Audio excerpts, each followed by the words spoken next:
मरता है अर्थात मरा संत रहता है तो उसको दान देने से क्या है, मतलब दान देने से क्या क्या प्रूफ होता है आपने मुझे बता दिया। कहा कि हे प्रभु मरते हुए प्राणी के कर्तव्यों को इस समय कहिए। जब प्राणी मर जाए और उस मरते हुए प्राणी के कर्तव्यों के बारे में आप मुझे बताइए। भगवान ने उत्तर दिया कि हे गरुड़ जी सुनो, देह त्याग समय के उस विधान को मैं तुमसे कहता हूँ। अब सुनिए, जब देह को जब उस मनुष्य त्याग देता है उसके वृत्तांत में गरुड़ जी गरुड़ जी से जो है भगवान कह रहे हैं, बता रहे हैं, जिसके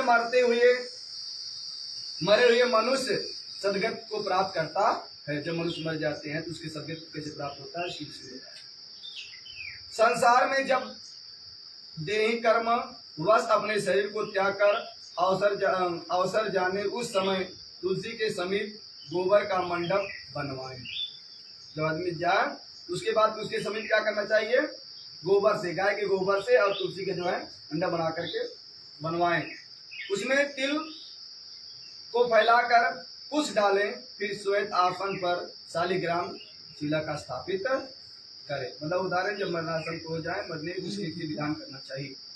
पाप दोष और भय को नाश करने वाली शालिग्राम की शिला है, उसके समीप मरने से पापी की निश्चय ही मुक्ति होती है। अगर इसकी बनी हुई कोई मरता है तो उसका उस मनुष्य के नीचे ही प्रकोप हो जाता है। संसार के ताप को दूर करने वाली तुलसी के वृक्ष की छाया जहाँ पर विद्यमान है, मतलब पापों को दूर करने वाला तुलसी की छाया जहाँ पड़ती है वहाँ सब विद्वान होते हैं, वहाँ मरने से मुक्ति होती है। वहाँ अगर व्यक्ति मर जाता है तो उसकी मुक्ति जो है प्राप्त हो जाती है। वह सब दानों से दुर्लभ दान होता है जिसके घर में तुलसी का स्थान है। जिस घर में तुलसी स्थापित है, गृह तीर्थ रूप है, वह घर क्या हो जाता है, तीर्थ के समान हो जाता है, जहाँ तुलसी का रहता है। उसके पास यम के दूत नहीं जाते हैं। जो तुलसी की मंजरी से युक्त हो प्राण को छोड़ता है, ये कारण तुलसी जल डाल के उसको जाइए, तो तुलसी मंजरी जाके जो प्राण को छोड़ता है तो सैकड़ों पापों से मुक्त होने पर भी उस प्राणी को यम नहीं दे सकते। मतलब वो तुलसी डालने के जो मुंह में डालते हैं उनका प्राण जब त्याग देता है तब वो जो हम लोग भी उनको नहीं दे सकते, मतलब उनका दंड नहीं दे पाते। तुलसी का दल मुख में रखकर कुश के आसन पर मरा हुआ प्राणी पुत्रहीन होने पर भी निसंदेश विष्णुलोक में जाता है। तुलसी का दल मुख में तिल कुश के आसन में बैठ करके उसकी मृत्यु हो जाती है। अगर पुत्र नहीं है तब वो कहा जाता है, स्वर्गलोक में जाता है, विष्णुलोक में पहुंच जाता है। 3 प्रकार के तिल, दर्भ और तुलसी दल ये सब दुर्गत को प्राप्त होते हुए आंसू को दुखों का निवारण करते हैं, निवारण होता है। जिसके प्राण में तिल मेरे स्वेद माने पसीने की उत्पन्न है। भगवान बता रहे हैं कि तिल क्या है, मेरे पसीने से जो है उत्पन्न होते हैं, इसलिए पवित्र है। इस कारण तिलों के असुर दानव दैत्य भगाते हैं। तुलसी जो है दानव दैत्य जितने भी होते हैं सब उनको जो है भगाया जाता है। हे गरुड़ जी, मेरे रोम से उत्पन्न पुष्प विभूति है, अतः इसके आसपास मात्र ही मनुष्य स्वर्गलोक को प्राप्त करने। इसके मेरे रोम से उत्पन्न पुष्प तो जो है इनके रोम से जो है भगवान के रोम के जो है पुष्प निर्मित होता है, जिसके स्पर्श से वह क्या हो जाते हैं, इसके स्पर्श मात्र ही मनुष्य स्वर्गलोक को प्राप्त लेता है, स्वर्गलोक चला जाता है। कुशा के मूल में, अब देखिए कुशा की परिभाषा बताएं, कुशा में क्या क्या होती है, कैसे उनका होता है। कुशा के मूल में ब्रह्मा, और मध्य में जनार्दन भगवान विष्णु और अग्रभाग में शंकर जी स्थित होते हैं। ब्रह्मा विष्णु दोनों जो है उसमें निर्मित होते हैं। इस प्रकार तीनों देवता कुश में स्थित होते हैं। इसमें कुश, अग्नि, मंत्र, तुलसी, ब्राह्मण और गौ को ये बारंबार काम लगने वाले होते हैं। मतलब कुछ जो है हर जगह पे हर काम में जो है लगता है, कुछ जो है कोई पवित्र नहीं माना जाता है। कुछ के पिंड के निर्मल होता है, अर्थात कुछ जो पिंड होता है वो बड़ा निर्मल होता है, स्वच्छ होता है। और ब्राह्मण प्रेत के भोजन से निर्मल होता है। इस प्रेत के भोजन अगर कुछ पे उनको भोजन दिया जाता है वह भी निर्मल हो जाता है, सब हो जाता है। मंत्र और गौर और तुलसी के नीच के गृह निर्मल होते तथा अग्नि चिंता में निर्मल हो जाता है। अगर अग्नि अगर जाता तो भी निर्मल जल स्वच्छ हो जाती है। गोबर से लिपी हुई और दर्भ के बिछौने से संस्कार किए हुए भूमि पर आतुर को सुलवाएं। गोबर से लिपी हुए और स्थान को लिपा और दर्भ उसनों की और कुशे की जो बिछौने को बिछा करके उस भूमि पर उस आतुर को अर्थात प्राण को बिठाया जाता है। अंतरिक्ष का त्याग करें, अर्थात अंतरिक्ष में को छोड़ दें। ब्रह्मा विष्णु रुद्र और अग्नि ये सब देवता मंडल के ऊपर बैठते हैं। इसमें मंडल जिसे मंडल कहें, बिना लिपि जाने वाली सब भूमि पवित्र होती है। जहाँ पर भूमि नहीं लिपा जाता है वह क्या हो, पवित्र मानी जाती है। और जहाँ पर भूमि लिप दिया जाता है और बिना लिपे हुए वह भूमि पवित्र नहीं मानी जाती है। इसमें कहा गया बिना लिपी जाने वाली सब भूमि पवित्र होती है और जो लिपी जाती है वह फिर पवित्र लिपने से होती है। अगर एक बार वह लिप गई तो भी बार बार वहाँ लिपा जाता भी वह जमीन जो है पवित्र माना जाएगा। राक्षस, पिशाच, प्रेत, भूत और यम के दूत बिना लिपे हुए स्थान पर खाट अंतरिक्ष में प्रवेश करते हैं। कौन कौन? जैसे राक्षस, पिशाच, प्रेत, भूत और यम के दूत बिना लिपे हुए स्थान पर जो है वहां पर आते हैं। इसके अग्निहोत्र, श्राद्ध, ब्राह्मण भोजन और देवताओं का पूजन, इन सबको बिना मंडप लिपि भूमि आतुर से न करवाएं।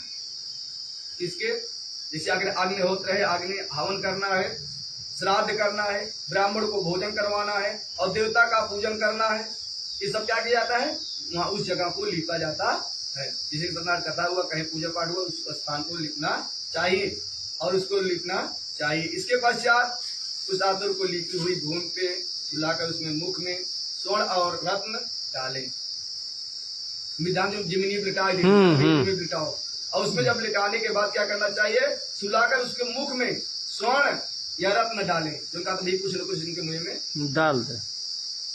फिर शालिग्राम स्वरूप चरणामृत पिलाएं। वो कहा उपलब्ध होगा और जो राहत में नहीं डाल देते। शालिग्राम तिला के जल को जो बिंदु मात्र पीता है वह सब पापों से छूटकर स्वर्ग को प्राप्त हो जाता। उसके पश्चात महापातक को नाश करने वाले गंगा जल को पिलवाएं। वह गंगा जल सब तीर्थों में किए हुए स्नान के पूर्ण फल को देने वाला है। काया को शुद्ध करने के लिए 1000 चंद्रयान व्रत करने वाले की और गंगा पीने के दोनों बराबर होते हैं। और गंगा जल सब तीर्थों के लिए स्नान पूर्ण फल देने वाला होता है, जिसके काया के शुद्ध करने के लिए 1000 चंद्रयान व्रत करने से प्राप्त होता है। ये गरुड़ जी जैसे अग्नि को पाकर रुई का ढेर जल जाता है, जैसे इस प्रकार ये पापों को, जैसे कितना भी पाप कर डाले अगर गंगा जल कोई पीता है उसके हर पापों को नष्ट कर देता है। जिसी प्रकार भगवान विष्णु ने कहा कि हे गरुड़ जी, जैसे अग्नि को पाकर रुई का ढेर जल जाता है वैसे ही गंगा जल को पीने से सब पाप जो है नष्ट हो जाते हैं, सब पाप जो है खत्म हो जाते हैं। जो सूर्य के किरणों को तप्त गंगा जल पीता है, जो सूर्य के किरणों के तप्त गंगा जल को पीता है वह सब योनि में छूटकर हरि लोक को जाता है।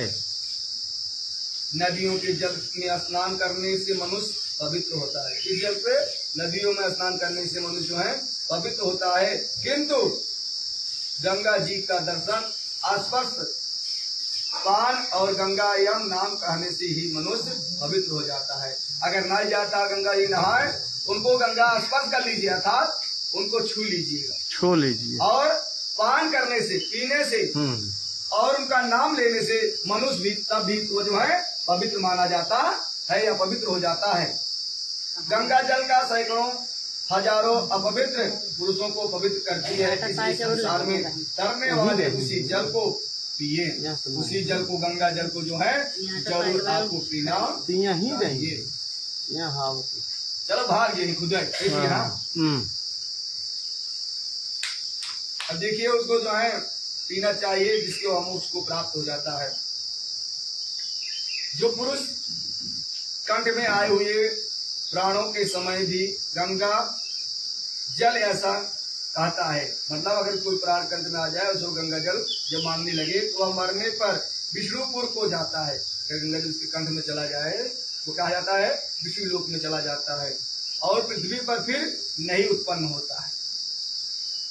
जो लोग श्रद्धा से मन में प्राण निकलते समय गंगा का चिंतन करते हैं, गंगा का चिंतन, गंगा का ध्यान जो करते रहते हैं वह भी मोक्ष को प्राप्त हो जाते हैं, वो भी उनके उद्धार हो जाता है।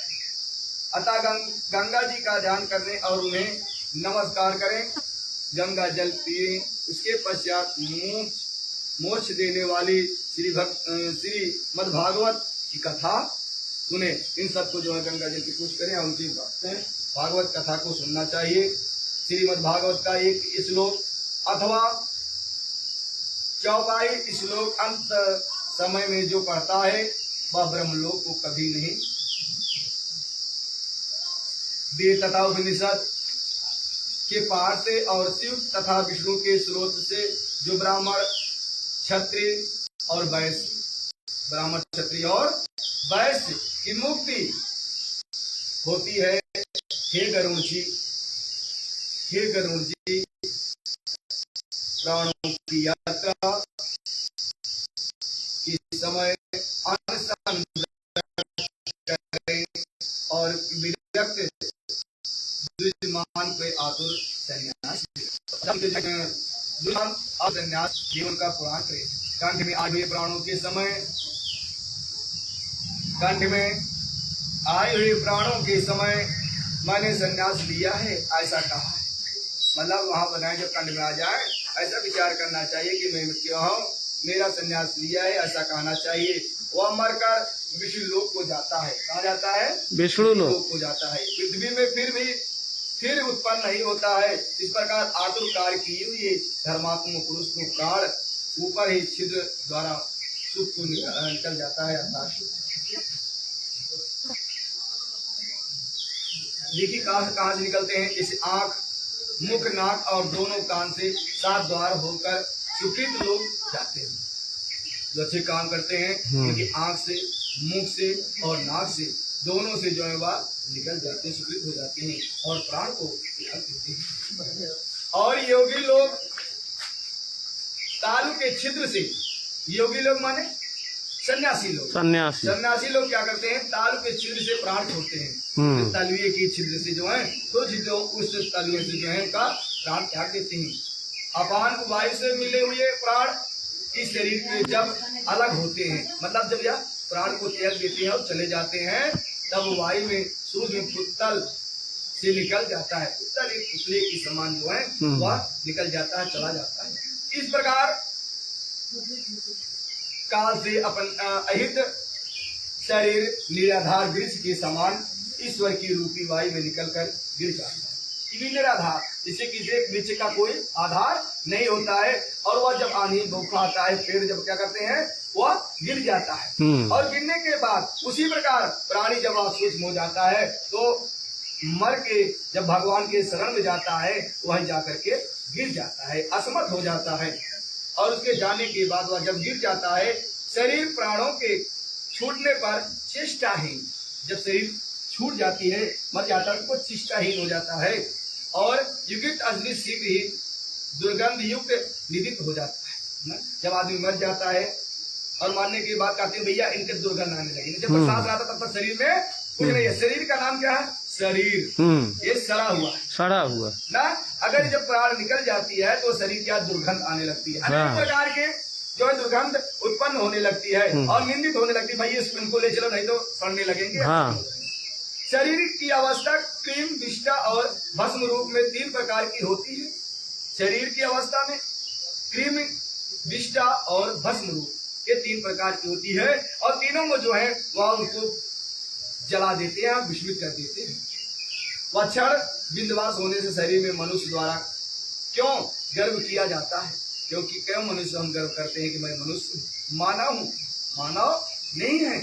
पृथ्वी में पृथ्वी न, जैसे पृथ्वी में पृथ्वी, जल में जल, तेज और पवन में लीन हो जाता है। चित जन जगत पवन शरीर और पंच रत्न से यह बना शरीर। ये 5 तत्वों में मिल जाता है। जो ये 5 तत्व हैं, जब प्राण निकलता है तो 5 में मिल जाता है। जल जल में, पवन पवन में, हवा हवा में, अग्नि अग्नि में और आकाश में, सभी में मिल जाता है।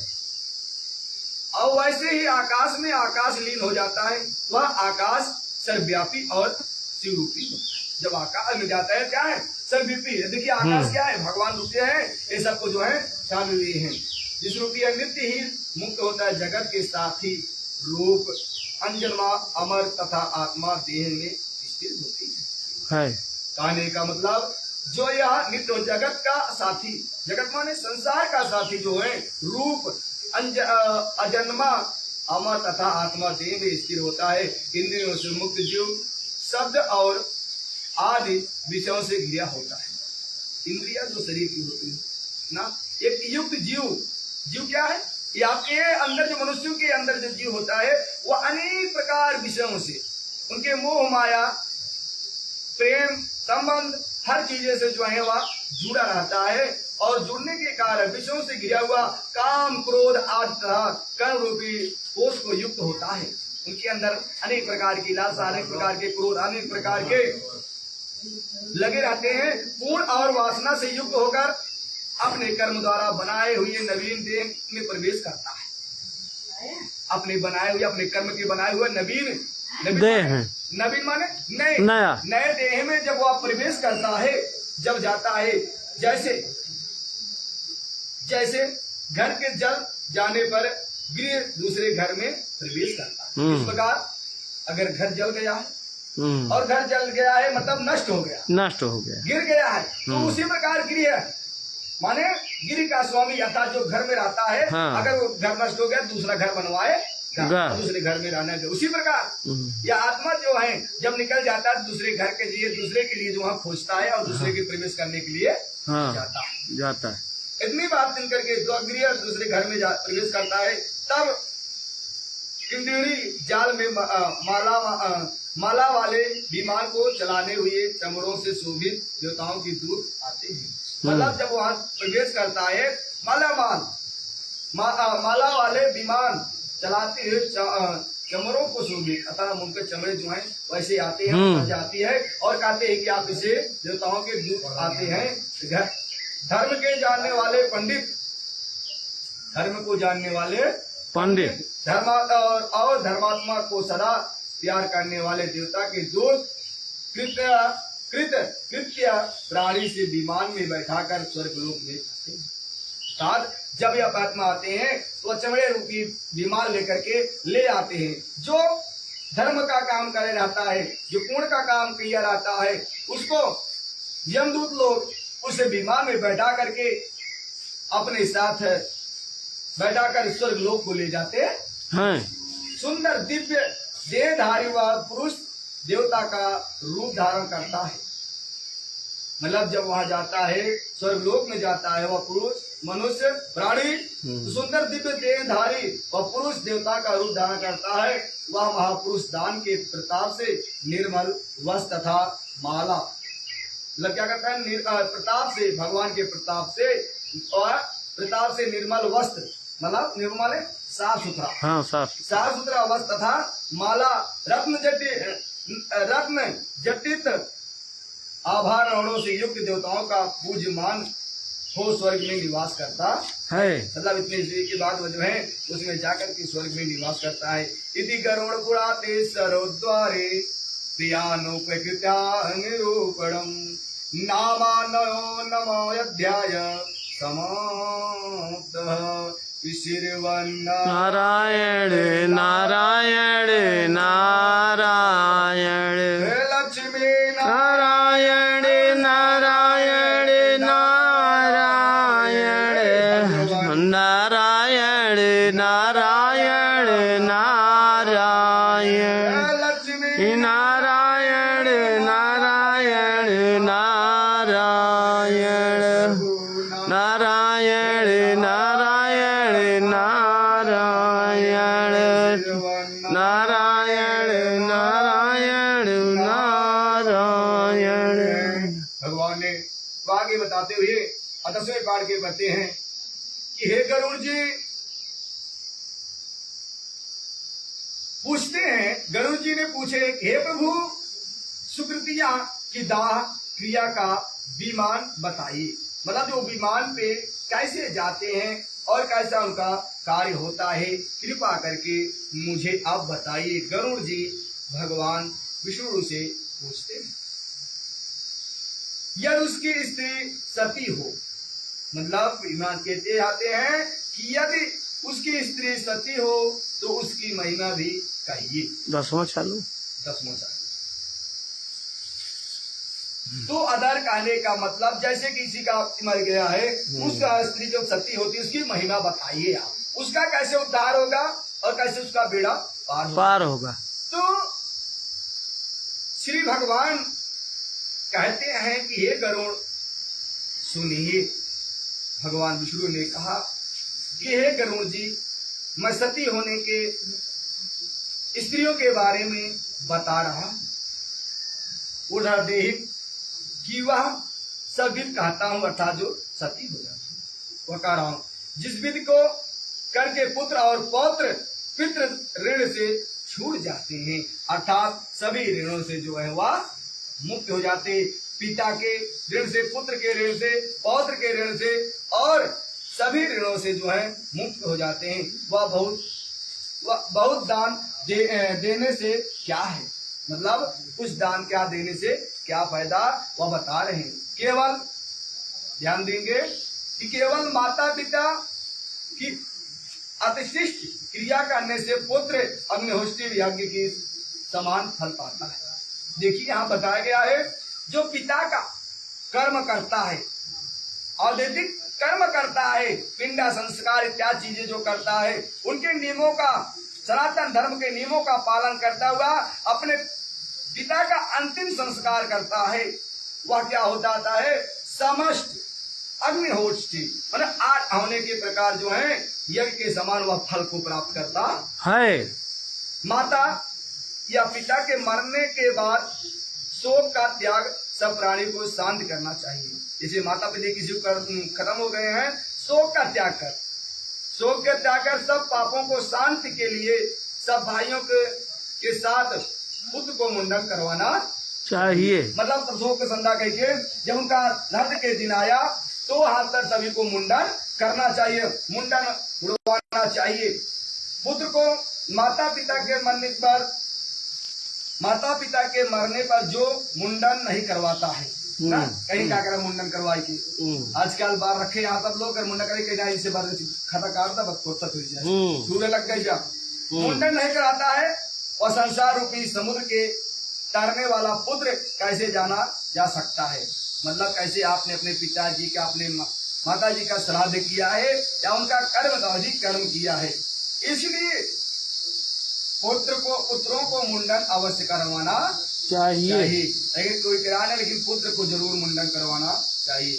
नख और काक ये बालों को न कटाना चाहिए, कटाना चाहिए। फिर भाइयों के साथ स्नान करके धुले हुए वस्त्र पहनना चाहिए। करवा करके बढ़िया धुले हुए साफ सुथरा वस्त्र को जो है तब ग्रहण करना चाहिए। फिर ताजा जल लाकर मृतक शरीर को स्नान करवाएं और चंदन माला और गंगा जी की मृतिका को सुशोभित करें। फिर नए वस्त्रों को ढककर असभ्य हो नाम और गोत्र का उच्चारण कर मृत्यु के स्थान पर 100 नाम के दक्षिणा सहित पिंडा फेरवें। मतलब बताया गया कि आप जब स्नान करें वस्त्र को पहने मुंडन कराने के बाद वहां पर आए, उस अशब्द हो जाएं। अशब्द होने का मतलब जिन्हें को उल्टा कर ले, जो दाहिने बाएं कंधे पर है उसको दाहिने कंधे पे कर ले, ये उल्टा हो जाए और दक्षिणा सहित विद्या देवें, इसके वहां घूम और वहां से अधिष्ठा देव प्रसन्न होते हैं। ये कार्य करने से वहां के अधिष्ठ देव जो होते हैं, जो उसके पालन करता होते हैं, वो बहुत प्रसन्न हो जाते हैं। द्वार पर पान के नाम से पिंडा देना चाहिए। देखिए यहाँ बता गया, जैसे पिंडा जब देते हैं लोग तो पहले 5 जमाने जहाँ पर लोग मर जाते हैं वहां पर एक पिंडा देना चाहिए। उसके भूतों की गणना से प्राप्त दुर्गत नाम जीव को बाधा नहीं पहुंचाती है। जैसे क्या है, एक द्वार पिंडा देना चाहिए। उस पिंडा देने से क्या होता है, उसकी आत्मा को जो दुर्गत जो दुष्कर्म लोग होते हैं उनकी आत्मा को कभी दुख नहीं पहुंचाते हैं। इसके पीछे परिक्रमा करके पुत्र वधु आदि उसकी पूजा करें। अन्य बंधुओं के साथ कंधा लगाना चाहिए, मतलब आप भी लगाएं और दूसरा कोई भाई बंधु है, संबंधी है, कंधा देना चाहिए। जाते जाते समय उनको कंधा बदलना चाहिए। जो अपने पिता को कंधे पर धर कर शमशान ले जाता है, सोचिए संतान ले जाता है, वह पुत्र पग पग अश्वमेघ यज्ञ का फल प्राप्त करता है। आप कितना भी पूर्ण काम करें, माता पिता का आप सेवा नहीं किए तो आप पूर्ण कार्य कोई भी करिए वो फलदायक नहीं होता है। आप कितना तीर्थ यात्रा कर लीजिए, कितनी भी जगह पे जाइए, कोई भी स्नान कर लीजिए, यहाँ पर गया होता है कि माता पिता क्या होते हैं, जन्म देते हैं। अपना भगवान कौन है, आपके माता पिता, क्योंकि जन्म के दाता वही होते हैं जो ने अपने माता पिता का सेवा सत्कार नहीं किया, वह जो है नरक में जाता है। यहाँ पे बता गया कि वह पुत्र पग पग अश्वमेध यज्ञ का जो है फल प्राप्त होता है, जिसके प्राप्त में पिता ने सदा कंधे पर, देखिए पिता क्या करता है, जब आप छोटे रहते हैं, छोटा बच्चा रहते हैं, तो पिता ने सदा कंधे पर बिठाकर और गोद में लेकर पुत्र का लालन पालन किया ना। जब छोटे रहते हैं आप जिद्दी करते हो कि पापा मुझे यहाँ बैठा लो, कंधे बैठा लो, घोड़ैना ले लो ना और बेकैया बन जाओ, तो पिता क्या करता है, सब रूप आपको खुश करने के लिए आप में ढल जाता है कि जैसे आप कहते हो उसी प्रकार आपके पिता चलने लायक हो जाता था, चलता घोड़ा बन जाता है, कंधे में बैठा लेता है और अपनी गोद में ले करके उनका लालन पालन करता है। जो कुछ वस्तुएं मांगते हैं वह पिता देने के लिए तत्पर रहता है और उस ऋण को पुत्र का तभी छूटता है। मतलब वो क्या है, ऋण है ना। पिता आपको पालन पोषण किया तो ऋण नहीं है, माता ने दूध पिया वो ऋण नहीं है, और पालन पोषण किया वो भी ऋण है। लेकिन इस ऋण को उद्धार करने के लिए आपका कर्तव्य बनता है। आपकी माँ बाप के कोख में से जन्म लिए हैं तो आपका कर्तव्य क्या बनता है कि उस ऋण से मुक्त तभी छूटता है जब वह अपने मरे हुए पिता को कंधे पर ले जाता है। ये कुछ ना पहुंचे ना, अकेला पुत्र है नहीं आ पाया, लेकिन कहते नहीं रोक दा, हमारे इनके लड़कियों को आने दीजिए, तभी इनको जो है ले जाना, चाहो फ्रिज में न रखा हो, क्यों न रखे हो, आइसक्रीम क्यों न भर्ती कर दे, लेकिन जब तक वो नहीं आएंगे तब तक इनको नहीं ले जाएंगे। उनको फल प्राप्त नहीं होगा जब तक वो कंधा नहीं देंगे, जब तक उनको कंधे पे जो है नहीं बैठाएंगे तब तक वो फल को प्राप्त नहीं हो पाएंगे। कंधे पर ले जाता है, इसके पीछे आधे मार्ग में जाकर जमीन पर साफ करें, मतलब जब कुछ मार्ग जाना चाहिए जो हम आप विश्राम करते हैं ना, भैया रख दीजिए और क्या करना चाहिए, साफ करना चाहिए, जल छिड़क कर शव को विश्राम करवाएं, आराम करो। एक जो है ले जाना नहीं ठीक है। और स्नान कराकर उस भूत संघ के को पिंडा दी, अरे द्वार पे आपने दे दिया और एक रास्ते में। कहने का मतलब उस पर जब वहाँ पिंडा देना चाहिए।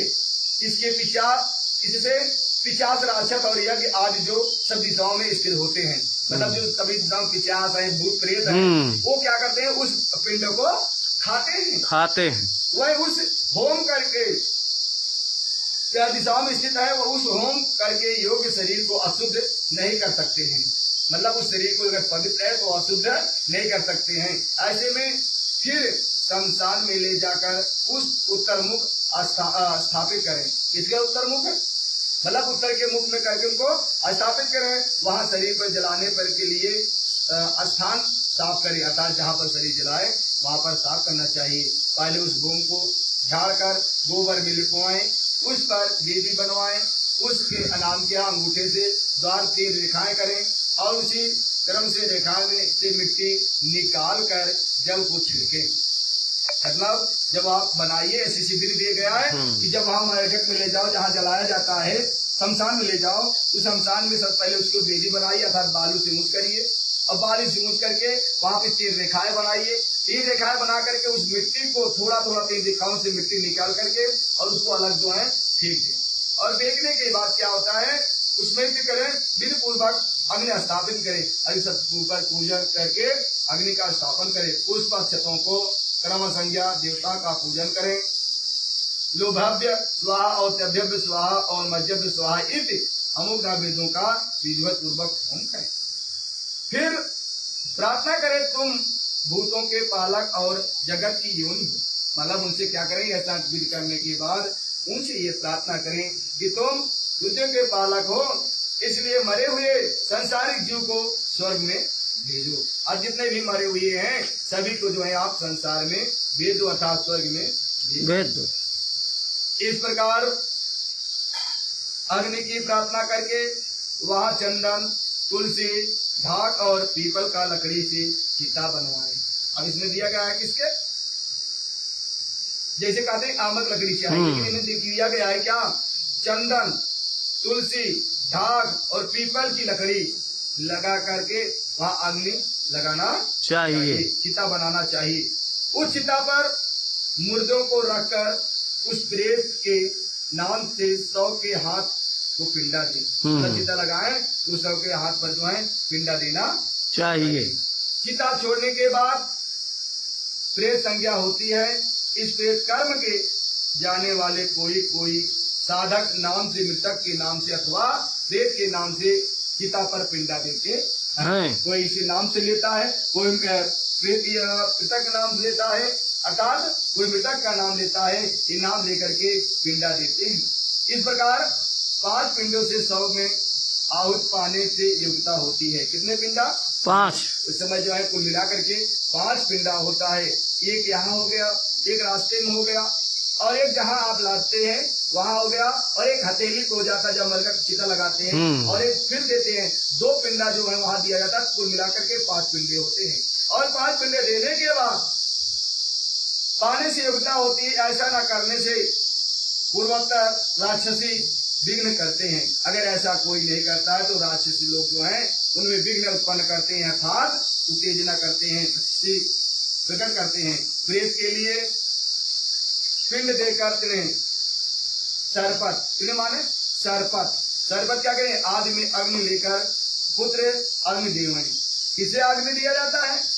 सरपत जो है इस करके अग्नि देवें, परंतु पाचक में दाह न करें। अब यहाँ दिखाया गया पाचक में दाह। अगर पाचक किसी मृत्यु हो जाती है तो क्या 5 दिन तक उसको रखना उचित है? नहीं। तो यहाँ क्या गया है, तो परंतु पाचक में दाह न करे जो पाचकों में मरता है। अब बताया गया जो पाचक में मरता है वह गति नहीं पाते हैं, वह गति को नहीं प्राप्त कर पाते हैं। पाचक में मरे हुए को दाह नहीं करना चाहिए, उस दाह से अन्य की मृत्यु होती है। क्या बता भैया, पच के मरा फिर 5 की जीव को जो है हत्या हो सकती है, मर सकते हैं। 5 नक्षत्र क्या है? धनिष्ठा के आधे से लेकर के रेवती के अंत तक 5 नक्षत्र माने गए हैं। धनिष्ठा के आधे और रेवती तक जो है 5 नक्षत्र है। वह दाह के योग्य नहीं है अर्थात वह दाह संस्कार नहीं कर सकते हैं।